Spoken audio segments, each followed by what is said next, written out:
శుక్లాం బ్రహ్మ విచారసార పరమాద్యాం జగద్వ్యాపినీం వీణా పుస్తకధారిణీం అభయదాం జాడ్యాంధకారాపకాం హస్తే స్ఫాటికమాలికాం విదదతీం పద్మాసనే సంస్థితాం వందే తాం పరమేశ్వరీం భగవతీం బుద్ధిప్రదాం శారదాం. శ్రీ మహాగణాధిపతయే నమః. శ్రీ మహాసరస్వత్యై నమః. శ్రీ గురుభ్యో నమః. 2026వ సంవత్సరము మార్చి నెలలో,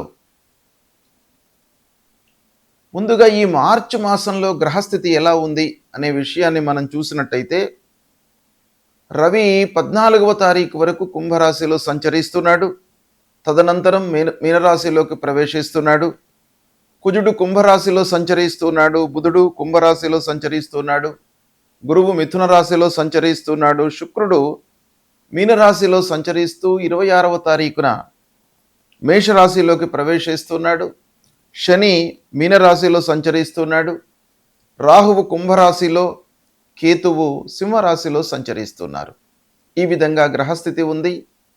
అయితే ఈ గ్రహస్థితి మూలకంగా ధనుస్సు రాశిలో జన్మించినటువంటి పురుషులకు మార్చి నెల లోపల గోచార ఫలితాలు ఎలా ఉన్నాయో తెలుసుకుందాం. మార్చి మాసంలో ఉన్నటువంటి గ్రహస్థితిని దృష్టిలో పెట్టుకున్నట్టయితే, ఆ గ్రహాల యొక్క సంచారము, స్థానాలు, కారకత్వాలు, వీటన్నిటిని కూడాను మనం క్రోడీకరించి చూసినట్టయితే, ఈ ధనుస్సు రాశి జాతకులకు విదేశీ అవకాశాలు కనబడుతున్నాయి. ఈ మాసం లోపల చదువు నిమిత్తమై కానివ్వండి, ఉద్యోగపరంగా కానివ్వండి, వ్యాపార పరంగా కానివ్వండి, విజిటింగ్ కొరకు కానివ్వండి, ఏదో రకంగా విదేశానికి ప్రయాణము అనుకూలంగా కనబడుతుంది. ఇక ఉద్యోగస్తులకు ఉద్యోగం లోపల డెవలప్మెంట్ కనబడుతుంది. అంటే ప్రోగ్రెస్లోకి వెళ్తారు. అభివృద్ధి బాగా కనబడుతుంది. ఉద్యోగం లోపల ప్రమోషన్ రావడము, లేదా ఉన్నటువంటి ఆ ఉద్యోగం లోపలనే మీ పనిని గుర్తించడం మూలకంగా సాలరీ పెరగడము, ఒక రకమైనటువంటి సంతృప్తి అనేటువంటిది ఈ మాసంలో కనబడుతుంది. ఆర్థిక పరంగా ఒక మంచి స్థితికి చేరుకుంటారు. ఇక వ్యాపారంలో ఉన్నటువంటి వాళ్ళు, చేతిలో ఉన్నటువంటి వ్యాపారం బాగా కొనసాగుతుంది. తద్వారా ఆ వ్యాపారాన్ని ఎన్హాన్స్ చేయాలి, అంటే ఎక్స్పాన్షన్ చేయాలి అనేటువంటి ఒక భావనతో ముందుకు వెళతారు. వ్యాపార విస్తరణకు కూడాను బాగా అవకాశాలు ఉన్నాయి. పిల్లల విషయంలో మంచి జరుగుతుంది. మంచి నిర్ణయాలు తీసుకుంటారు. శుభవార్త, పిల్లల యొక్క ఉద్యోగం, చదువు, పెళ్లి విషయం, ఇలాంటి అన్ని విషయాల లోపల కూడాను మీకు మంచి జరిగే అవకాశాలు బాగా కనబడుతున్నాయి. భార్య పిల్లలతో సంతృప్తిగా ఉంటారు. సుఖమయమైనటువంటి జీవితాన్ని గడుపుతారు. పెట్టుబడుల మూలకంగా మీకు లాభము చేకూరుతుంది. పూర్వం పెట్టినటువంటి పెట్టుబడులే కానివ్వండి, లేదా ఈ మాసంలో కొత్తగా పెడుతున్నటువంటి పెట్టుబడుల మూలకంగానైనా కూడాను మీకు లాభం చేకూరేటువంటి అవకాశం ఉంది. ప్రయాణాలు కలిసి వస్తాయి. ఆరోగ్యం నిలకడగా ఉంటుంది. శత్రువులపై విజయాన్ని సాధిస్తారు. అంటే మీకు గిట్టని వాళ్ళ మూలకంగా మీకు మంచి ఫలితాలు ఉన్నాయి. ఈ మాసం లోపల కోర్టు కేసుల లోపల అనుకూలమైనటువంటి ఫలితాలు ఉన్నాయి. ఆదాయం పెరుగుతుంది. శని మూలకంగా కొంత ఇబ్బందులు ఉన్నప్పటికీ మిగతా గ్రహాలు అనుకూలంగా ఉన్నాయి కాబట్టి ఆదాయం నిలకడగా ఉంటూ క్రమేపీ పెరిగేటువంటి అవకాశాలు ఉన్నాయి. స్నేహితుల యొక్క సహాయ సహకారాలు అందుతాయి. ముఖ్యంగా సోదరులతో అనుకూలత మీకు బాగా కనబడుతుంది. ఆస్తి కొనుగోలు చేస్తారు. పెద్దల యొక్క ఆశీస్సులు, సహాయ సహకారాలు మీకు ఈ మాసంలో అందుతాయి. ఇకపోతే ధార్మికమైనటువంటి కార్యక్రమాలలో, సామాజిక పరమైనటువంటి కార్యక్రమాలు, సాంస్కృతిక కార్యక్రమాలలో మీరు పాల్గొనేటువంటి అవకాశం బాగా ఉంది.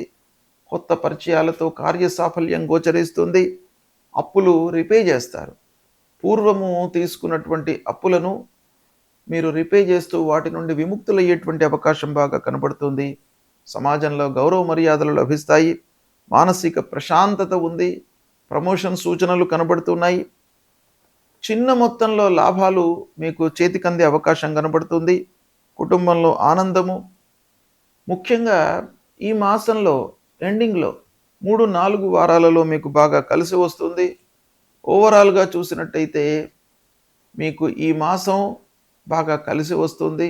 సద్వినియోగపరుచుకోండి. గ్రహస్థితి ప్రతికూలంగా ఉన్నప్పుడు మనము ఏమి చేయాలి? మన వైపు నుండి కొన్ని కర్తవ్యాలు మనకు శాస్త్రంలో చెప్పబడి ఉన్నాయి.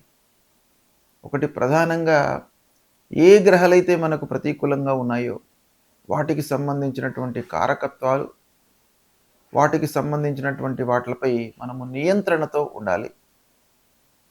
అంతేకాకుండా అనుగ్రహము కొరకై కొన్ని పరిహారాలు చేసుకోవాలి. సూర్యుడు ప్రధానమైనటువంటి గ్రహము.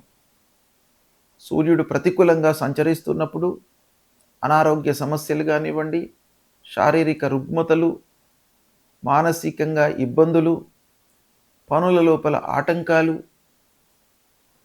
ఇలాంటివి మనకు జరిగేటువంటి అవకాశాలు ఉంటాయి. కాబట్టి సూర్యుడు ప్రతికూలంగా ఉన్నప్పుడు తప్పకుండా మనము మూలమంత్రాన్ని జపించడము.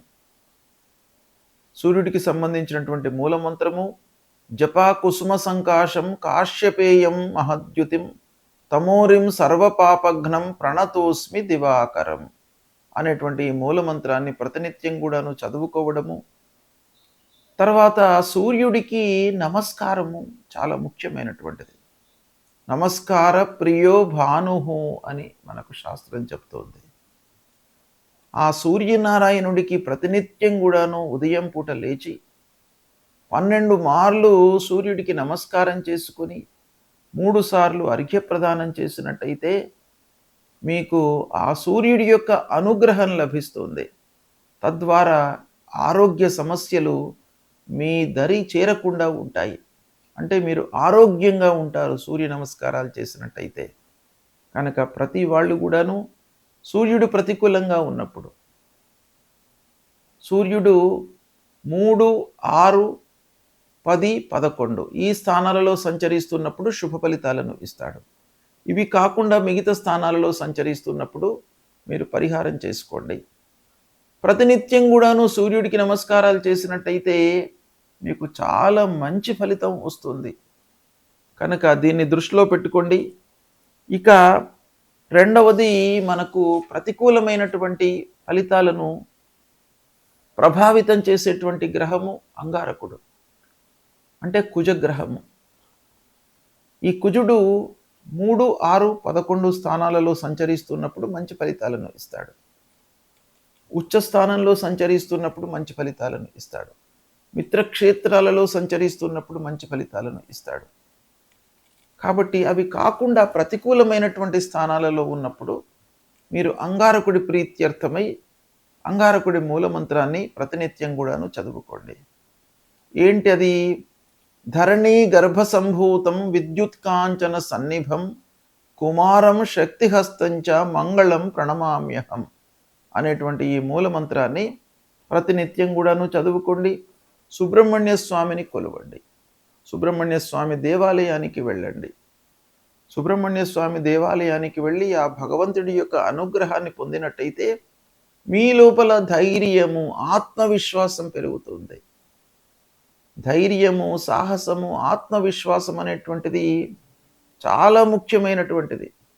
పనుల లోపల మనకు విజయం చేకూర్చడానికి ఆత్మవిశ్వాసం చాలా ముఖ్యమైనటువంటి పాత్రను పోషిస్తుంది. కాబట్టి అది మీకు సుబ్రహ్మణ్య స్వామిని కొలవడం మూలకంగా వస్తుంది. కాబట్టి సుబ్రహ్మణ్య స్వామి దేవాలయానికి వెళ్ళండి. ఇక బుధుడు మీకు మంచి ఆలోచనలను, సమయస్ఫూర్తిని, తర్వాత వ్యాపారంలో మీకు అనుకూలతను ఇచ్చేటువంటి గ్రహము. అలాంటి బుధుడు మీకు ప్రతికూలంగా ఉన్నప్పుడు మీరు విష్ణు సహస్రనామ పారాయణం చేయండి. బుధుడికి సంబంధించినటువంటి మూలమంత్రంతో పాటుగా విష్ణు సహస్రనామ పారాయణము. ఒకవేళ విష్ణు సహస్రనామం చేయడానికి మీకు సమయము చిక్కనట్టయితే అందులో విష్ణు సహస్రనామాలలో ఉన్నటువంటి చివరి శ్లోకము వనమాలి గదీ శారంగి శంఖీ చక్రీ చ నందకి శ్రీమాన్ నారాయణోర్విష్ణు వాసుదేవోభిరక్షతు అనేటువంటి ఈ మంత్రాన్ని ప్రతినిత్యం కూడాను చదువుకున్నట్టయితే మీకు ఆ భగవంతుడు శ్రీమన్నారాయణుడు మీకు మంచి ఆలోచనలను సమయం లోపల నిర్ణయాలను తీసుకునేటువంటి ఒక మంచి బుద్ధిని ఇస్తాడు. తద్వారా మీకు వ్యాపారంలో లాభం చేకూరుతుంది, ఉద్యోగంలో మీరు మంచి స్థితిలో ఉంటారు, మంచి పనితనాన్ని మీరు ప్రదర్శిస్తారు. ఇలాంటి ఎన్నెన్నో విషయాల లోపల కూడాను మీకు మంచి ఫలితము ఆ శ్రీమన్నారాయణుడి మూలకంగా అనుగ్రహం లభిస్తుంది. కనుక ఇది చెయ్యండి మీరు.